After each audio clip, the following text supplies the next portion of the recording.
Évoquons maintenant ce sondage pour l'élection présidentielle de 2027. À 1 an et demi de cette échéance, aucune personnalité ne franchit la barre des 50%. Selon le dernier baromètre IFOP, Jordan Bardella arrive en tête. 44% des Français souhaitent sa candidature. Devant Marine Le Pen à 40%, Édouard Philippe complète ce trio avec 37% de souhaits. Alors on sait que ces sondages à l'instant T ne valent pas évidemment ce que sera la situation dans 1 an et demi, mais tout de même, ils démontrent une tendance extrêmement lourde qui se retrouve quels que soient les instituts de sondage. Et il y a aussi Marine Le Pen qui aujourd'hui a tenu à rappeler quelle était la candidate naturelle du Rassemblement national. Écoutons ce qu'elle a dit. Parce que nous en avons décidé ainsi. Mais ça peut changer. Et je vais vous dire une chose. La manière dont les élites, une partie de la magistrature, les médias, maintenant les instituts de sondage s'y mettent, cherchent à contourner en fait les Français pour pouvoir imposer leur vue, choisir les candidats. Ça ne fonctionne pas chez nous. Chez nous, c'est nous qui décidons. Vous voyez ? C'est vous. Voilà. Non, c'est nous. C'est Jordan et moi qui décidons. Voilà. C'est comme ça. Donc vous pourrez faire ce que vous voulez, vous agiter, chercher à créer de la tension ou de la dissension. Il n'y en aura pas. En revanche, vous aurez le choix de faire ça. Avec tous les autres partis, ça marchera très bien. Si vous êtes innocenté, vous serez candidate, c'est sûr. Sûr. Sûr et certain. Sûr et certain. Voilà, Marine Le Pen qui répondait aux questions d'Apolline de Malherbe. C'est vrai, Louis Dragnel, il y a cette petite musique qui fait qu'on donne Jordan Bardella systématiquement avant de parler même de Marine Le Pen. Elle est toujours dans la course, Marine Le Pen. Il y a deux éléments. Le premier, c'est qu'il y a une condamnation qui n'est pas encore définitive pour Marine Le Pen, et donc on ne sait pas si la justice, entre guillemets, 13 janvier au 12 lui février. permettra d'être candidate ou pas. Et donc c'est la raison pour laquelle, et je pense avec aussi une forme de malice, certains sondages s'amusent à tester les deux pour voir, tiens, qui serait le plus populaire, qui a le plus de chances entre Marine Le Pen et Jordan Bardella. Moi, ce que je pense, c'est qu'on entend dans le petit milieu journalistique que c'est parce que ça amuse tout le monde que Marine Le Pen peut-être en aurait marre, ou j'en sais rien, qu'il y aurait des dissensions. Elle n'a pas l'air d'en avoir marre. En réalité, Marine Le Pen, on le voit bien, elle n'en a absolument pas marre. Il ne faut pas oublier qu'elle a été 3 fois candidate à l'élection présidentielle et que je pense que sa détermination est intacte. Totalement intacte. Ensuite, que le RN essaye de se préparer au cas où et que Jordan Bardella commence à réfléchir si et seulement si Marine Le Pen ne pouvait pas se présenter, c'est quelque chose de tout à fait naturel et sain et ça se jouerait de la même manière dans tous les partis. Mais ce qui est vrai, là il y a une différence entre le RN et les autres partis, c'est qu'on n'a jamais vu un duo pareil, Marine Le Pen, Jordan Bardella, quelqu'un en plus qui est très jeune, oui. Et globalement, il y en a eu quand même dans l'histoire. Hein. Non, mais des duos comme ça. Ah, il y a quand même eu un peu M. Balladur aussi, à un moment. Oui, mais avec, des écarts d'âge, avec des vraies différences entre les deux. Et c'est vrai que voilà, il y a une certaine. La presse cherche à trouver des failles entre les deux. Oui, pour l'instant, on n'a encore rien trouvé en réalité. Quelle que soit l'option, ils ont. Bon, d'abord, c'est pas la justice, pardonnez-moi, de décider qui peut être candidat ou qui peut pas être candidat. L'exécution provisoire était quand même un scandale, est un scandale absolu pour empêcher Marine Le Pen de se présenter. Bon.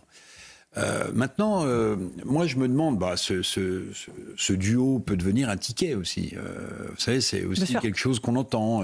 C'est-à-dire, si Marine Le Pen est empêchée, un Bardella candidat à l'Élysée, qui désignerait, ce serait assez moderne d'ailleurs, tout de suite sa première ministre, qui pourrait être Marine Le Pen.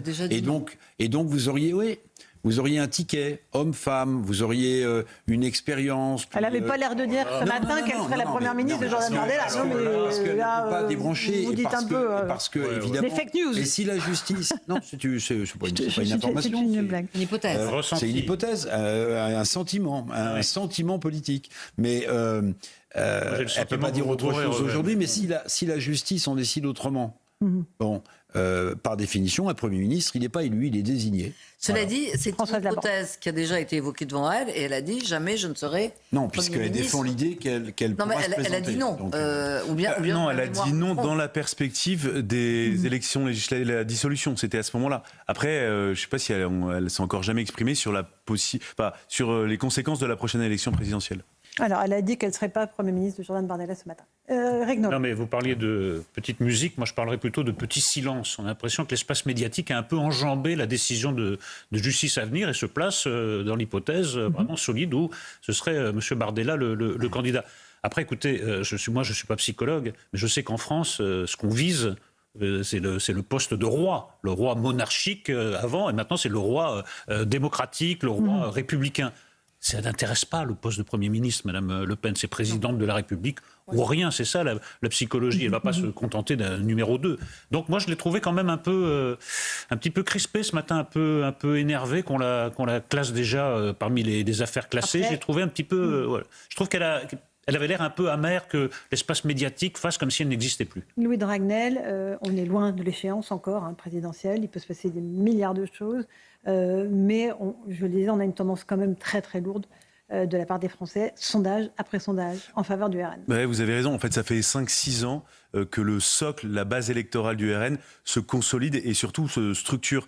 Si vous voulez, les électeurs ont, entre guillemets, résisté à tous les épisodes qui ont parfois pu faire trébucher le RN, les conséquences de la dissolution de l'Assemblée nationale, qui aurait pu envoyer un message de désespoir. En réalité, l'électorat s'est plutôt gonflé à l'issue de cette dissolution.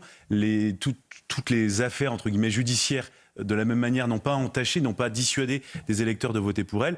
Et c'est d'ailleurs, c'est ce qui embête aussi les candidats de droite, parce qu'ils se disent, mais qu'est-ce qui enfin, entre guillemets, va permettre de faire chuter l'électorat RN. Et ils voient bien, et quand on échange avec eux, les uns et les autres, ils voient bien que en face d'eux, ils ont un RN qui est extrêmement fort, très puissant, et c'est très difficile d'aller récupérer des électeurs RN, parce que pour beaucoup d'électeurs, il y en a qui en ont marre, qui ont tout essayé et qui se disent ceux-là on les a jamais essayés, et parmi les électeurs de droite, eh bien il y en a qui disent on vous a suivi, on vous a fait confiance et puis vous n'avez rien fait.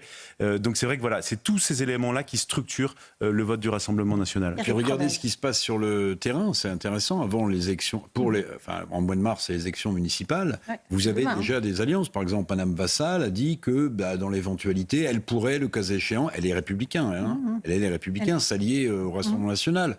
L'une des grandes peurs des sénateurs aujourd'hui, le Sénat qui est renouvelable maintenant par moitié, c'est qu'il y a une percée, par exemple, sur certaines communes de LFI et du RN, et que, évidemment, aujourd'hui, le socle qui est LR à l'Assemblée nationale se transforme dans des majorités beaucoup plus compliquées. Donc, déjà, les municipales, à mon avis, vont marquer un nouveau terrain. Ça voudrait dire que le Front républicain n'existerait plus à nouveau, Éric Nolot? Là, il est vraiment très très fissuré. Les conditions ont complètement changé. Donc les résultats vont complètement changer. Vous êtes plus prudent, Louis, vous Non, sur le Front républicain, en fait, on était un certain nombre à penser que la dernière fois, il n'y aurait pas de Front républicain, ou alors qu'il était très faible. Et malgré tout, il y avait un Front républicain qui a fonctionné, qui a joué un rôle. Et d'ailleurs, c'est la raison pour laquelle Gabriel Attal, à l'époque, même si aujourd'hui il s'en mord un peu les doigts, avait fait appel à ce Front républicain en appelant à voter pour des candidats LFI. Ça ne marchera pas une nouvelle fois.